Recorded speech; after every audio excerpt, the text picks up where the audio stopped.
What's up, guys? Well, I just got off work a little bit ago, stopped at the Menards, picked up some material to finish out my ceiling. I about got that done. Next stop, Fairbury, Illinois. So, I haven't been working the last couple days.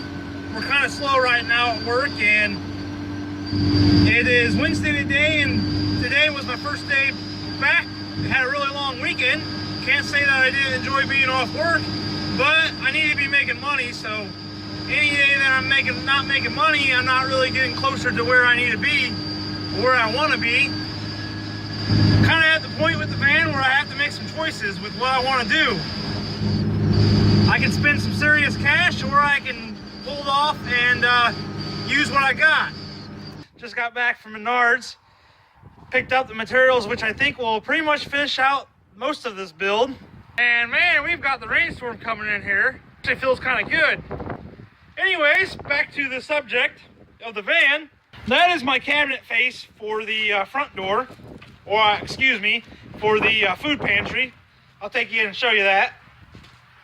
I think you've already seen this on my last video. That is the face of the cabinet. And it also folds up, which I'll show you guys sometimes. It folds up and it sits on this lip right here. And then I've got that little bracket brace right here, which goes back here, and it turns into a bed. So I can lay down, instead of laying down this way, I can also lay down long ways in here if I need to. But I do think this bed back here will be fine, but I wanted to give myself that option if I'm set up somewhere for the long haul, or just whatever not. If I want to stretch out a little bit, I have that option. I'm pretty close to being done with the interior build.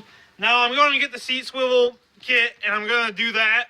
So I'm going to get to working on these ceiling panels right now.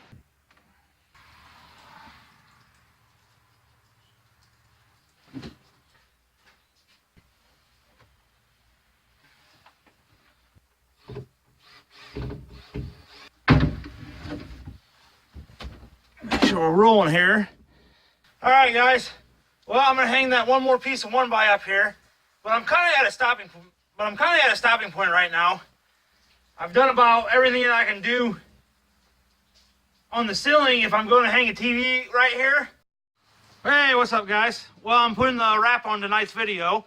So this is about as far as I got with the ceiling tonight. I got most of it done, but if I'm going to put a TV, I'm thinking about mounting a TV right up here on a hinge.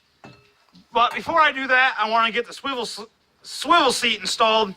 That way I can see the angle and everything and make sure I'm going to like the viewing angle. And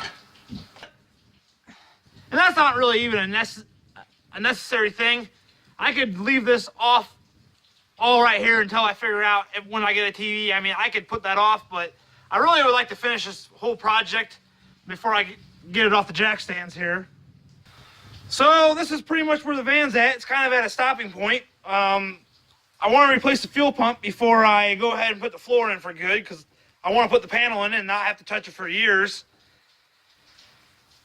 Hopefully, if all goes right. And I might stain the upper walls. I mean, I'll do everything that I can do to it without spending a whole bunch of money. The seat swivel it's fairly inexpensive. That's something I can afford to do in the near future. And I'm not going to buy a TV before I buy any mechanical parts for the van. But before I do that, kind of walk around the van and show you what I got left of this thing totally.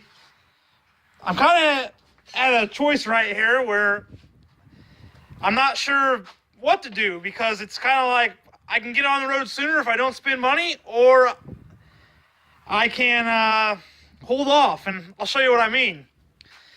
Well, I got to do the brakes on this thing still. Regardless, I got to buy a couple new rotors.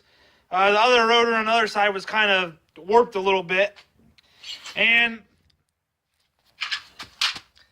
if you can see my fix right there, I found a hole in the CV joint and I pumped it full of grease. I'm not sure I should have done that, but I pumped it full and put a silicone patch on it around there. And I know that it doesn't hurt if the CV joints have holes in them. What it is what's going to happen is dirt can get in there and it can ruin the bearing. And I think this van was in a small fender bender. As you can see, it's cracked up here, and all this stuff looks brand new to me. Those bolts, these, I can't quite think of the name right now, but this sway bar looks good. Sway bar bolts, I believe. All that stuff looks new. The ball joints, I could replace them. It's not, yeah. The other one over there is shot on the other side. These are all things that don't necessarily have to be done, but are they going to give me a problem when I get back out on the road? Now, I got this trap fuel pump door. You see that's my fuel pump. And I priced the pump, and they're around $300 for a good one. And it's like, do I go ahead and buy a new pump? I don't necessarily need to. But do I get out on the road and then end up having fuel pump problems and wishing that I would have replaced it from day one? So I'm still working on paying this van off, and that's kind of my main concentration. But I still want to get new parts on this thing, and it's just at the point where I could go through the ball joints, I could do a new fuel pump, I could do new CV axles. I was going to put a new water pump on it, new belt tensioner. I went ahead and I changed out all the fluids throughout the thing.